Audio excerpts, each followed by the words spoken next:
Hello, good afternoon. आप सबका study with फ्रांसो में एक बार फिर से स्वागत है। आज हम बात करने जा रहे हैं न्यूटन्स लॉ। ठीक है, न्यूटन लॉ से पहले एक चीज़ हम आपको बताना चाह रहे हैं, बल। बल क्या है? बल क्या है? बल वह बाह्य कारक है। बल वह बाह्य कारक है जो किसी वस्तु की या तो स्थिति में परिवर्तन कर देता है या प्रयास करता है परिवर्तन करने का। बात समझ में आई या नहीं आई? एक बार और ध्यान से। बल वह कारक है जो या तो स्थिति में परिवर्तन कर देगा, परिवर्तन या प्रयास। बात ठीक है? ठीक। और बाकी बात आप जानते हैं, बल का मात्रक न्यूटन होता है। ठीक, और बाकी आगे डिस्कशन करेंगे। अब हम बात करते हैं न्यूटन के प्रथम नियम की।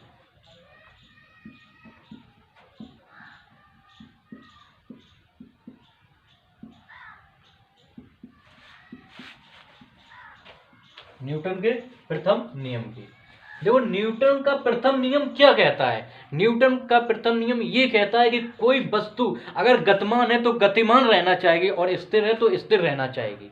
ठीक है, ये इस प्रकार का नियम होता है जिसे ढीठपन बोलते हैं। जो जैसा है वो वैसा ही रहना चाहिए। इसे ढीठ का नियम भी समझो, इसे लॉ ऑफ इनर्शिया भी बोलते हैं। ठीक, इसे जड़त्व का नियम भी कहते हैं। ठीक, ध्यान रखना, पूछा जाता है जड़त्व का नियम।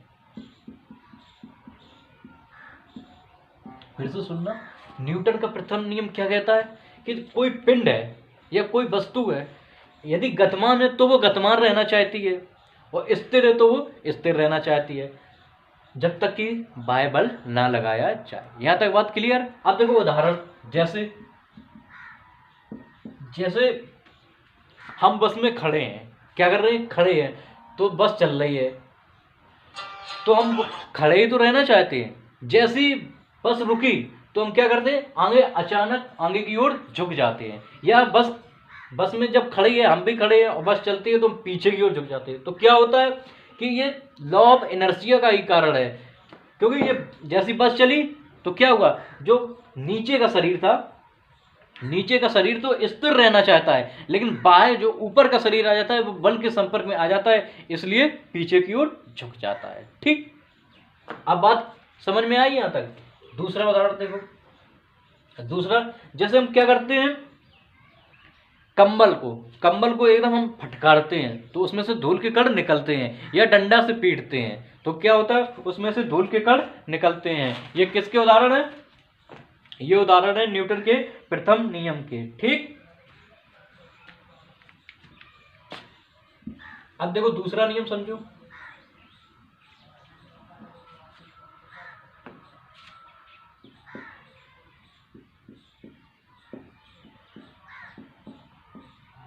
न्यूटन का द्वितीय नियम क्या कहता है?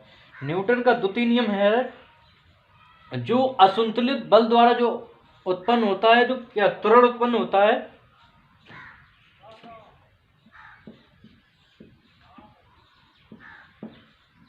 ये है न्यूटन का द्वितीय नियम। ठीक है, जो F प्रोपोर्शनल होता है A के होता है। ठीक, F बराबर में क्या आ जाएगा? ma।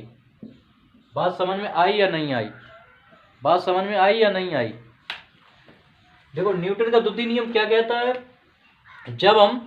न्यूटन का द्वितीय नियम कहता है असंतुलित स्थिति में जो बल होता है वो त्वरण के समानुपाती होता है या अनुपाती होता है। तो जब समानुपाती का निशान हटाएंगे तो F बराबर ma हो जाएगा। यहां तक बात क्लियर हुई या नहीं हुई? ठीक, और देखो, हमने फार्मूला पढ़ा था A त्वरण बराबर में क्या होता है? वेग परिवर्तन, यही तो पढ़ा था। अब देखो, यदि हम A की जगह ये मान रखते हैं तो क्या हो जाएगा? m delta v t। ठीक, यहां तक बात क्लियर? अब देखो, डेल्टा v अपॉन में t, यहां तक बात क्लियर हुई या नहीं? अब हम क्या करते हैं, तो हम संवेग संरक्षण का नियम भी कहते हैं। क्या कहते हैं? संवेग संरक्षण का नियम भी कहते हैं। ठीक, यहां तक बात क्लियर? जैसे P बराबर mb होता है तो ये हो जाएगा P बराबर में mb। ठीक, और t इधर चला जाएगा, समय और इसका गुणनफल हो जाएगा। यहां तक बात क्लियर?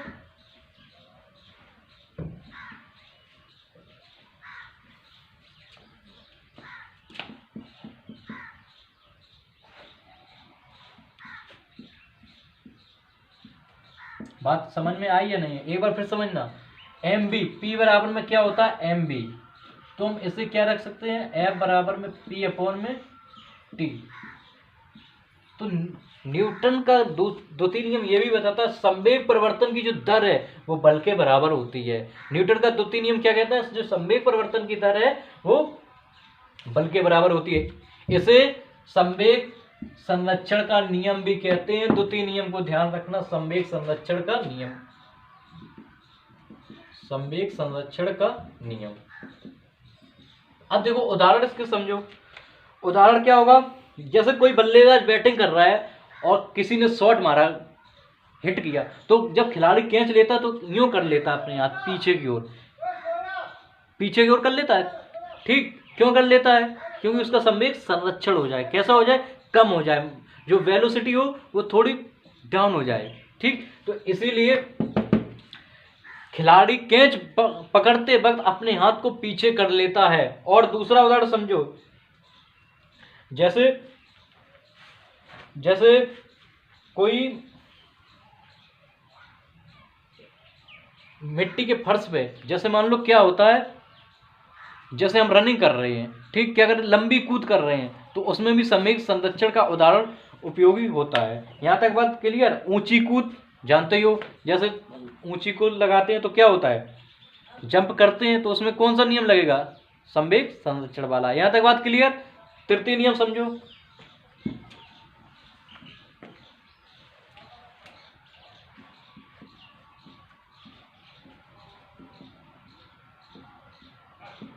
तृतीय नियम ये कहता है प्रत्येक क्रिया के विपरीत में प्रतिक्रिया बल लगता है। प्रत्येक क्रिया के बीच विपरीत प्रतिक्रिया होती है, सीधी सी बात है।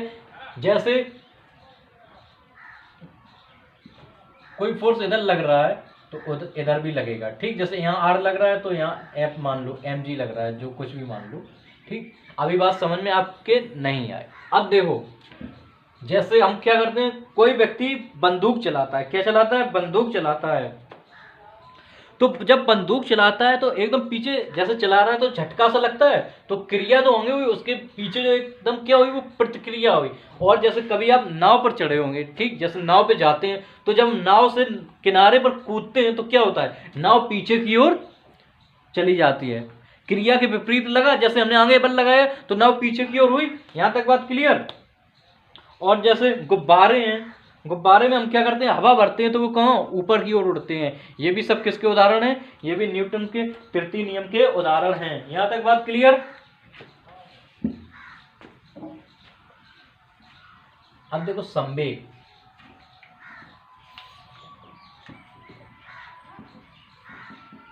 मोमेंटम, ये क्या होता है, ये द्रव्यमान और वेग का गुणनफल होता है। यहां तक बात क्लियर। जब इसका मात्रक निकालेंगे एम किलोग्राम वी, वेग मीटर प्रति सेकेंड, तो इसका मात्रक क्या हो जाएगा, किलोग्राम इंटू मीटर प्रति सेकेंड। यहां तक बात ध्यान रखना।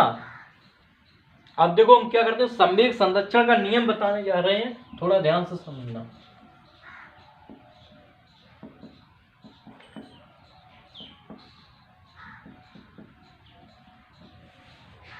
जैसे मान लो दो पिंड हैं, ए और बी,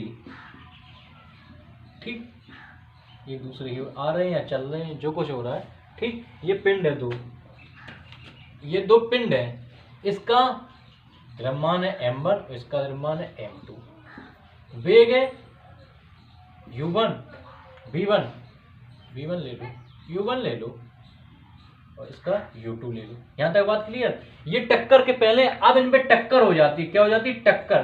तो टक्कर के बाद ये क्या हो जाता है, m1, इसका वेग v1 हो जाता है, इसका m2 वेग v2 हो जाएगा। तो संवेग संरक्षण का नियम यही कहता है कि जो टक्कर के पहले का कुल संवेग और टक्कर के बाद का कुल संवेग बराबर होता है। ठीक है, यह नियतांक रहता है। ठीक, इसका मतलब ये है P1 जो टक्कर के पहले का संवेग, पहले का कुल संवेग बराबर में टक्कर के बाद का कुल संवेग। अब देखो P MB होता है, यहाँ U है तो U ले लेंगे। तो पहले के लिए क्या लेंगे, P1 के लिए M1 U1 plus M2 U2 बराबर में M1 V1 plus M2 V2। यहाँ तक बात क्लियर। इसका आप स्क्रीनशॉट लेना चाहें ले सकते हैं, ठीक, इसका स्क्रीनशॉट लेना चाहें ले सकते हैं। यहाँ तक बात क्लियर हुई या नहीं,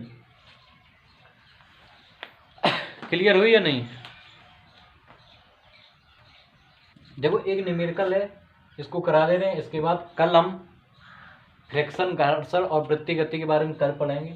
एक न्यूमेरिकल है, सुनो। यदि किसी वस्तु पर 3 न्यूटन बल है तो F बराबर 3 न्यूटन है, ठीक, जो चीज दिया गया है उसे हम लिखते चलिए। बल कार्यरत है, वस्तु का द्रव्यमान, द्रव्यमान मतलब M 50 किलोग्राम है। यहाँ तक बात क्लियर। 4 सेकंड बाद मतलब T बराबर 4 सेकंड है। वस्तु का वेग क्या होगा, V बराबर में क्वेश्चन मार्क। यहाँ तक बात क्लियर। एक बार और ध्यान से सुनो। सबसे पहले देखो इसमें क्या पूछा गया, वेग, वेग वेलोसिटी, V बराबर क्वेश्चन मार्क। 4 सेकंड समय होता है, T बराबर 4 सेकंड, M बराबर में 50 किलोग्राम का कोई द्रव्यमान है, बल कितना लग रहा है 3 न्यूटन का। यहाँ तक बात क्लियर। अभी हमने न्यूटन के 2-3 नियम में फार्मूला बताया था, F बराबर में ma, F बराबर में ma। देखो F दिया गया है, M दिया गया है, ठीक, तो हम क्या करें, A बराबर देख लें पहले। A बराबर में क्या होता है, डेल्टा V अपॉन में T या B अपॉन में T। यहाँ तक बात क्लियर। तो हम B लिख लो, कोई दिक्कत नहीं। अब हमें B पता करनी है। अब देखो F बराबर में M V अपॉन में T। अब देखो मान पुट करो, F का मान 3, M का मान 50, V पता करने T 4। देखो ये भाग में इधर आया गुणा में, तो 4 गुणे में 3 बराबर में 50 गुणे में V। तो V देखो ये 50 इधर गुणा में है, इधर नीचे आएगा इसके, तो भाग में चला जाएगा, ठीक, 50। यहाँ तक बात क्लियर। अब देखो काटो कट रहा क्या, 2 6 12, 2 दूनी 4, 2 पंचे 10।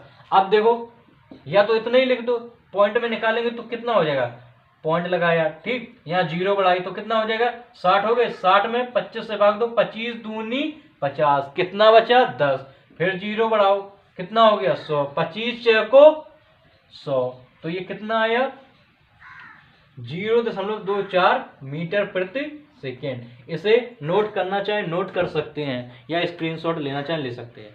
धन्यवाद।